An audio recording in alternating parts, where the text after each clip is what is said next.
মালিপুর গ্রাম, supper উপজেলার মালিপুর গ্রামটি অপরূপ সৌন্দর্য। গ্রামের ধানের জমিগুলো এতটা সুন্দর যে কাউকেই মুগ্ধ করবে।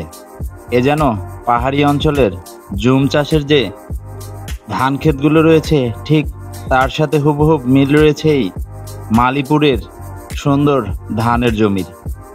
এ যেন এক খণ্ড ভূস্বর্গ। পুরো মালিপুর গ্রামটি অনেক উঁচুতে অবস্থিত। গ্রামের চতুর্দিক দিয়ে নেমে গেছে আস্তে আস্তে করে ধান সিঁড়ির মতো ধান ক্ষেত। এতই ধানের জমিগুলোর সৌন্দর্য অসাধারণ, অনেক সুন্দর। আজ থেকে 1 মাস আগে একটা ভিডিও করেছিলাম।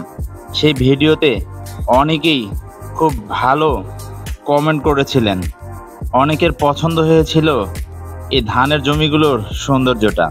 তাই তো আজকে পুরো গ্রামটি তুলে ধরেছি আপনাদের জন্য। আজকে আকাশ অনেকটাই মেঘলা ছিল, রোদের দেখা মেলেনি, তাই তো ভিডিওটা অতটা ভালো করতে পারিনি আজকে। দেখুন ধানের জমিগুলোর সৌন্দর্য কতটা সুন্দর, এক একটি যেন এক একটি দেশের ম্যাপের মতো দেখতে, বেশ সুন্দর। পুরো গ্রামের শুরুতেই এভাবে উঠে গেছে ধানের জমি, পাশাপাশি রয়েছে আমবাগান, গ্রামের বিশাল বিশাল মাটির বাড়ি। এই গ্রামে 98% বাড়ি হচ্ছে মাটির দোতলা বাড়ি। এই পথটি এসেছে আইহাই গৌরীপুর দিয়ে, তবে মালিপুর আসার সবচেয়ে সহজ এবং কাছাকাছি পথ হচ্ছে খঞ্জনপুর দিয়ে মহিষডাঙ্গা হয়ে। এই পথটি একদম কাছাকাছি, আর অপর পথটি সোনাডাঙ্গা গৌরীপুর বিল হয়েও আসা যায়। গ্রামের ঠিক মিডিল পয়েন্ট দিয়ে প্রশস্ত পাকা সড়ক চলে গেছে। এই মাঠটি দেখছেন, এটি গ্রামের যেমন খেলার মাঠ, এটি তেমনি করে একটি স্কুল এবং মাদ্রাসা।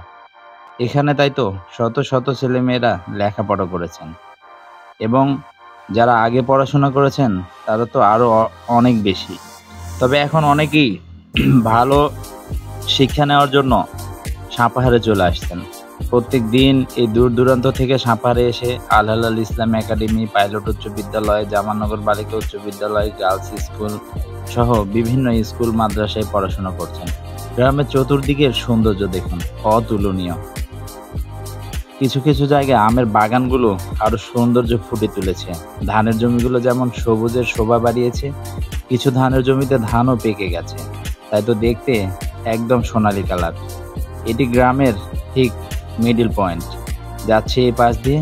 গ্রামের রাস্তাটি বেশ আঁকাবাঁকা রাস্তার কারণে বেশ দেখতেও অনেকটাই সুন্দর দেখাচ্ছে।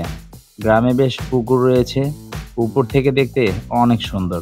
দেখুন এই যে বাড়িগুলো দেখছেন, বেশিরভাগ বাড়ি হচ্ছে মাটির দোতলা বাড়ি, এত দেখতে অনেক সুন্দর। পুরো গ্রামটি সবুজের সমাহার। পুরো গ্রামের চতুর্দিক দিয়ে যেমনি আমের বাগান রয়েছে, বাড়ির উঠানে আশেপাশে ব্যাপক তাল গাছ রয়েছে, পাশাপাশি অনেক গাছ। এত গ্রামের সৌন্দর্য আরো বেড়ে গেছে। সামনে যে বিলটি দেখছেন, বর্ষার সময় এই বিলটি পুরোটাই থাকে পানিতে ভরে থাকে 5 থেকে 6 মাস। মাছের ব্যাপক যোগান দেয় তখন এই বিল। আজকে আমি পুরো গ্রামটি নিতে পারিনি, অন্যদিন পুরো গ্রামটি তুলে ধরবো। গ্রামের আয়তন বিশাল বড়, 1.5 কিলোমিটার মতো হবে, আর আঁকাবাঁকা পথ হয়। গ্রামের দিকটাও আমার কাছে বেশ সমস্যা হচ্ছিল, যার জন্য আমি পুরো গ্রামটি নিতে পারিনি। অন্যদিন আপনাদের পুরো গ্রামটি আমি তুলে ধরবো। গ্রামটির সৌন্দর্য এবং সবকিছু আমাকে অনেক ভালো লেগেছে। আপনাদের গ্রামের সবচেয়ে সুন্দর হচ্ছে ধানের জমিগুলো। এই ধানের জমির কারণে এই গ্রামের সৌন্দর্য আরো বেড়ে গেছে।